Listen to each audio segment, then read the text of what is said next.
current affairs in regards to Liverpool. And Liverpool moved out of Melwood and they have gone to Kirkby, and where they probably Melwood they had housed since 1950s, or probably the late 1950s, when I think Bill Shankly moved there, and they moved from Anfield to the like for training.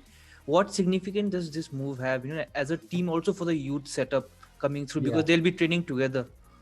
yeah, they will. Well, they will. Yeah, I mean, they'll be on the same massive site. They won't necessarily be together. There will be a split between the first team and the youth facilities, but it will be obviously a lot smaller. The split. I think it's an overdue move. Personally, it's something that I know Brendan Rodgers, when he looked at back in, when he was in charge, was always keen to explore how they could get them on the one side.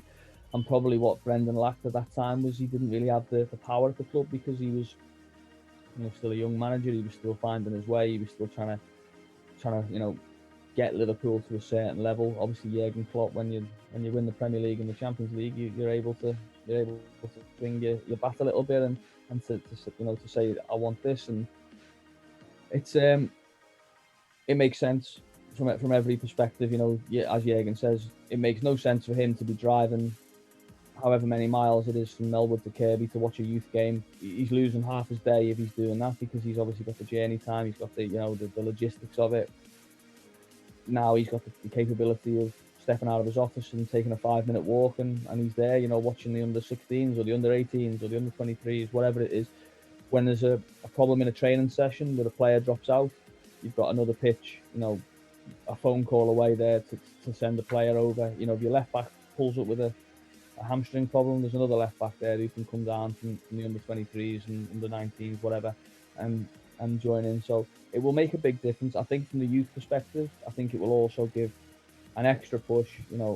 There is something special, I think, about these youth players when they get the call to go up to Melwood, and they get the taxi or whatever, or the car across, and that does feel like a big move for them. But I think it'll be even more symbolic when it's sort of, you move from one dressing room to the other. You get to cross that divide, if you like. You get the call, come over.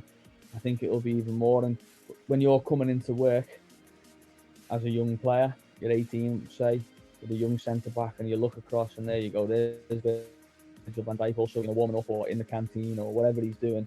I think it will give you that extra inspiration as well. So I don't see it being anything other than a positive move. Obviously, the facilities will be a lot more modern and more spaced out, and I think the design of the place looks pretty special as well.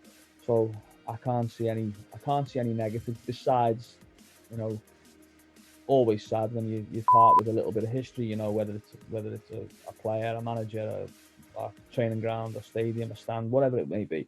It's always a little bit sad when you're letting go of something that's played such a big part in the club's history. But I think in years to come, we'll be looking at Kirkby in the same way. Well, hopefully, anyway.